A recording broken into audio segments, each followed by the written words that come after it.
l'État haïtien a gardé ses compétences. La société haïtienne, pas uniquement l'État, a gardé ses compétences. Monsieur l'ambassadeur, vous avez tantôt parlé de progrès réalisés par la police nationale dans sa lutte contre les gangs. Mais d'aucuns pensent aussi que la situation à laquelle on fait face aujourd'hui relève de la compétence de l'armée, puisqu'on arrive même à parler de guérilla urbaine, le comportement des gangs aujourd'hui. Les États-Unis viennent ou encore commencent à parler de l'armée d'Haïti. Il y a des offres qui ont été faites. Est-ce que la France serait prête aussi à accompagner l'armée d'Haïti, à aider l'armée d'Haïti, si d'aventure le gouvernement haïtien arrive à produire une demande qui irait dans ce sens? Alors, le gouvernement haïtien a déjà produit une demande en ce qui concerne la coopération, le rétablissement d'une coopération entre les armées françaises et les forces armées d'Haïti. Donc c'est cette demande sur laquelle nous travaillons actuellement. Et comme je vous l'ai dit tout à l'heure, nous sommes ouverts au rétablissement d'une coopération entre les forces armées françaises et les forces armées d'Haïti. Quand je dis nous sommes ouverts, c'est-à-dire que nous sommes en train d'examiner ça, et s'il n'y avait pas eu le déclenchement de cette crise fin février, nous serions déjà en train de mettre à exécution cette coopération, notamment par des actes de formation de militaires haïtiens, probablement en Martinique. Donc la réponse à votre question est positive. Oui, nous sommes ouverts, mais avec une condition que nous avons toujours mise en avant vis-à-vis de nos partenaires haïtiens, et donc que je partage ou que je repartage avec vous. Le rôle des forces armées d'Haïti n'est pas de maintenir l'ordre public. Ce n'est pas de maintenir l'ordre public. L'ordre public, c'est la compétence de la PNH. Le rôle des forces armées d'Haïti, c'est une force de souveraineté, protection des frontières, maintien de la souveraineté nationale. Croyez-moi, il y a beaucoup de travail là-dessus qui n'est plus ou qui n'est pas fait. Et dans ces conditions, nous nous sommes ouverts à une coopération avec les forces armées d'Haïti. Mais là, donc ça c'est le deuxième point. Et le troisième point,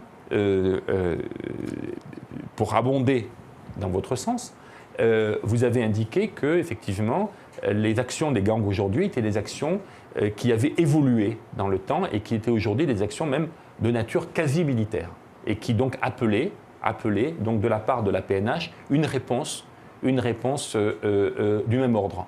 Et effectivement, la PNH n'a pas été formée pour ça. Elle n'a pas été formée pour ça. Et nous le savons bien, nous les Français, puisque nous avons participé dans les années 90 et dans les années 2000 à la mise en place, avec d'autres, de certaines structures de la PNH.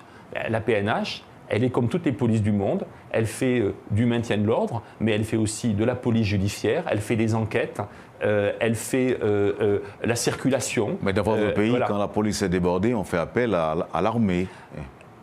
On fait appel à l'armée à titre supplétif. Oui. À titre supplétif, pas à titre principal. C'est ça qui, je crois que, et sur ça, il n'y a aucun problème. Il n'y a aucun problème. Mais nous avons une urgence aujourd'hui, monsieur l'ambassadeur. Non, mais juste sur ce point. Actuellement, comme vous le savez, la police nationale haïtienne est en train de travailler d'arrache-pied pour récupérer, sécuriser l'environnement périmétrique de l'aéroport Toussaint-Louverture. C'est le point que j'allais aborder avec vous. Est-ce que... les forces armées sont associées à ça. Je sais, on peut considérer cela comme une priorité, pour ne pas dire une urgence. Mais nous sommes parfaitement d'accord. Étant donné que vous êtes ouvert, si le gouvernement haïtien sollicite encore le soutien de la France pour l'aider à réouvrir l'aéroport, à permettre à ce que port et aéroport puissent recommencer à fonctionner, est-ce que la France va répondre positivement? Mais nous sommes parfaitement d'accord.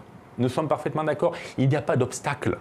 Il n'y a pas d'obstacle à ce que les forces armées d'Haïti, c'est ce qui est en train de se passer à l'aéroport, puissent apporter leur aide de manière supplétive à la PNH lorsqu'il s'agit par exemple de récupérer un terrain qui a été reconquis, par exemple de maintenir des positions, et ça peut se faire ça se fait à l'aéroport actuellement, et j'espère que ça va réussir, et ça pourrait se faire demain dans les ports.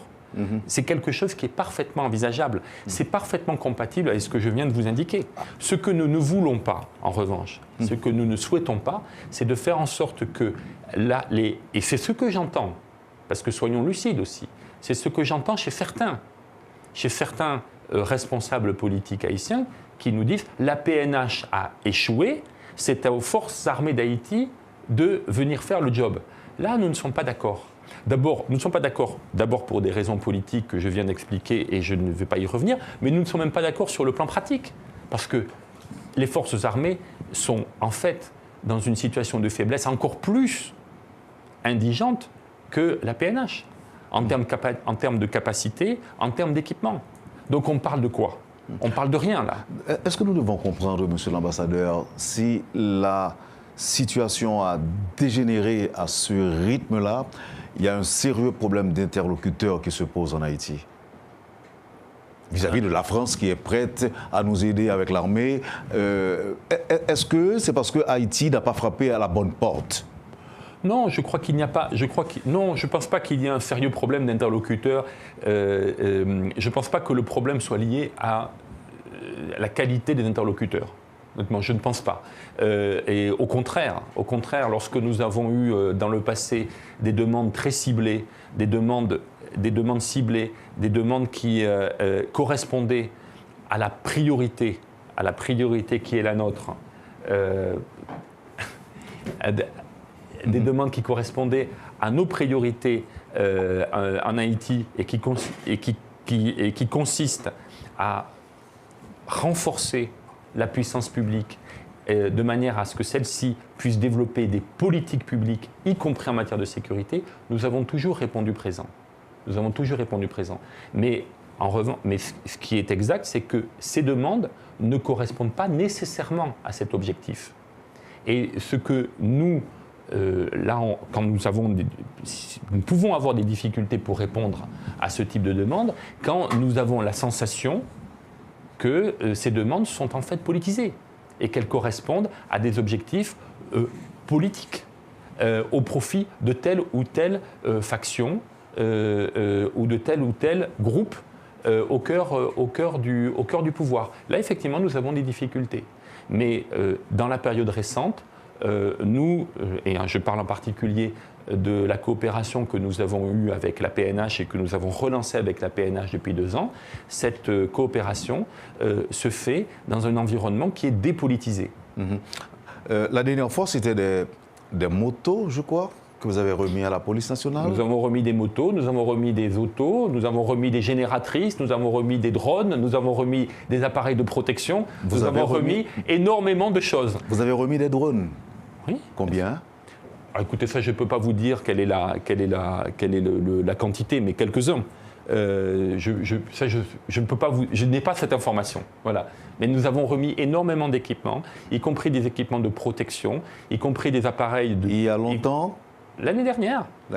Et nous avons remis des appareils de vision nocturne, qui sont des appareils de technologie sensible. Voilà, ce sont des... Je crois qu'effectivement, il y a, encore une fois, tout le monde se rappelle de l'opération de communication que nous avons ratée. Je veux bien admettre ce point et concéder ce point que nous avons raté concernant les motos. Encore que je peux vous dire que les policiers auxquels nous les avons remises sont enchantés de ce don. Mais encore une fois, Wendell, si vous me le permettez, l'essentiel n'est pas là.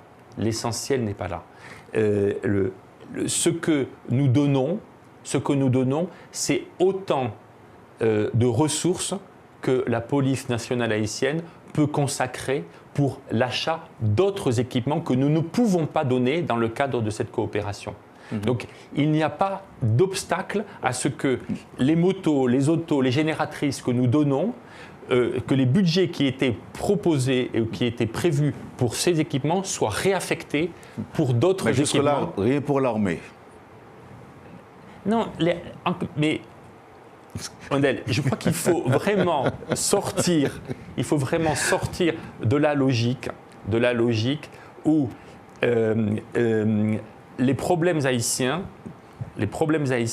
seraient résolus le jour où Haïti obtiendra de la communauté internationale que celle-ci lui donne ce que Haïti veut. Non, ça ne se passera pas comme ça. Ça ne se passera pas comme ça. Chaque fois que je fais un tweet sur X concernant la coopération française avec la police nationale haïtienne, inévitablement, j'ai un commentaire de quelqu'un, d'un internaute, qui me dit « Nous n'avons besoin d'hélicoptères ». Non, je n'allais pas vous dire. Bon, en effet, on en a besoin, mais je n'allais pas vous dire ça ici. Nous avons besoin de chars d'assaut. J'ai même eu cette. Nous avons besoin de chars d'assaut.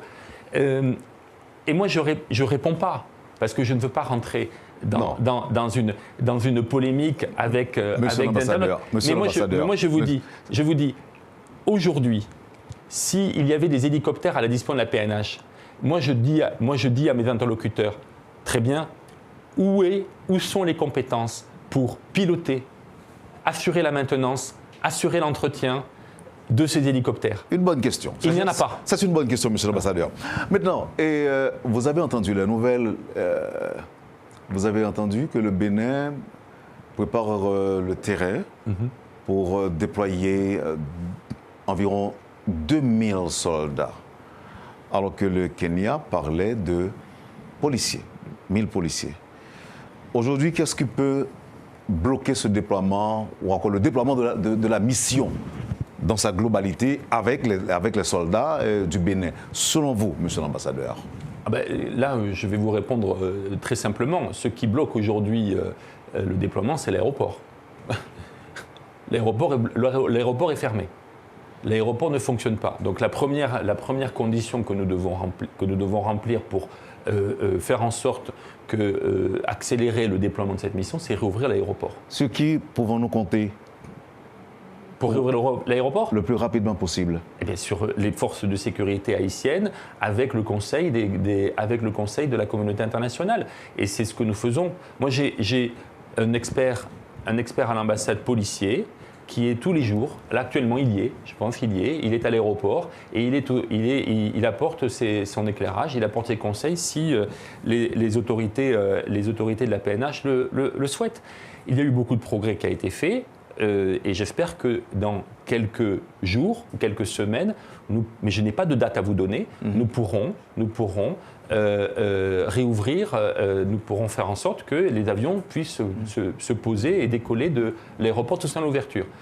Ensuite, sur le déploiement... En toute sécurité, je pensais que vous alliez ajouter poser, décoller en toute sécurité. Cela va sans dire. C'est-à-dire que la raison pour laquelle l'aéroport a été fermé est fermé depuis le 4 mars, si je me souviens bien. La raison, c'est que pour la première fois, des bandes armées ont réussi à tirer sur des avions qui étaient parqués sur le tarmac. Donc c'est évidemment, il est impossible pour une compagnie aérienne de continuer à opérer dans ces conditions.